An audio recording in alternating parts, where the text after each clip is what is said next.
কোন বিপদে না পড়লাম, এর মধ্যে ধরেছে পিসাব।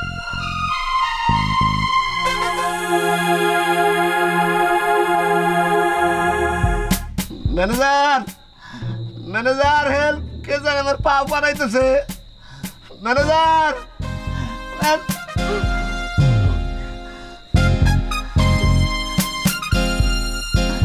ম্যানেজার, ম্যানেজার হেল্প,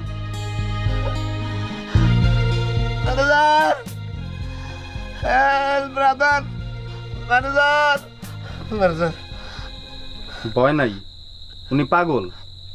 রোজ দুপুরে সারোনাকে খাওয়ান, ভদ্র পাগল। যাইতে বলেন।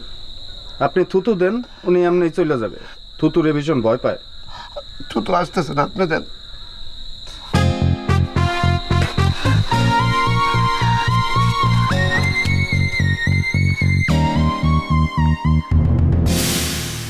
আরে ভাই, সেই যে গেলেন আর কোনো খোঁজ নাই। দুনিয়ার পশু পাখি আমার উপর দিয়ে চলে যাইতেছে। চিন্তা করার সময় দিবেন না, এত অধৈর্য হলে হয়। শুনেন, 3টা উপায়ে আপনার রিলিজ করার ব্যবস্থা করা যায়। নাম্বার 1, লোকজন লাগিয়ে আপনার টেনে হিস্ট্রে বাইর করতে পারি, এতে আহত হওয়ার সম্ভাবনা আছে। বাদ বাদ বাদ বাদ, এটা বাদ। নাম্বার 2, কোদাল শাবল দিয়ে আপনার নিচে একটা গর্ত কইরা বাইর করতে পারি, এতেও আহত হওয়ার সম্ভাবনা আছে। আরে ভাই, কইলাম তো বাদ। কোদালের এক খুব ফেলে উপায় আছে। নাম্বার 3, গেটটা ভাঙ্গা ফেললে আপনারে উদ্ধার করার ব্যবস্থা করা যায়। তাহলে ভাঙ্গেন। আমি কি কইছি গেট ভাঙ্গা যাবো না? ওয়েল্ডিং এর লোকরে খবর দিতেছি।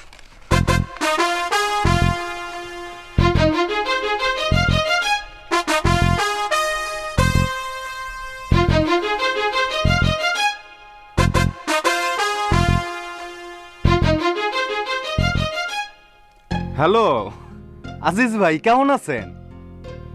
আপনার মেয়ের পরীক্ষার রেজাল্ট হয়েছে? মাশাআল্লাহ, জিপিএ 3.5। খারাপ না, খারাপ না, 3-এর উপর পাইলেই চলে। আরে ভাই, আসল কথা বলেন। বলতেছি রে ভাই, এত অধৈর্য হলে চলে? সামাজিকতা বলে কথা আছে না। হ্যালো, কি বললেন? মাসি? আজব ঘটনা, এও কি সম্ভব? শুনেন, আজিজ মিয়া 5 টাকা দিয়ে একটা গরম সিঙ্গারা কিনছে। সিঙ্গারাটা ভাঙতেই ভিতর থেকে নাকি একটা জীবন্ত মাছি উইরা চলে গেছে। ওইটা চলে গেছে, ভালো করেছে। মাসি কি পয়সা থাকবে? আরে ভাই, মূল কথা বলেন। বলতেছি রে ভাই।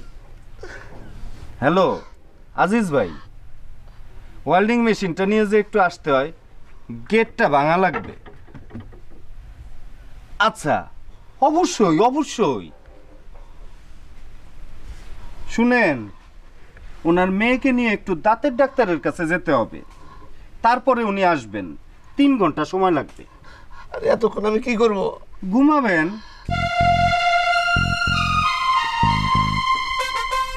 আল্লাহ পাক, কোন বিপদে না পড়লাম, এর মধ্যে ধরেছে পিসাব।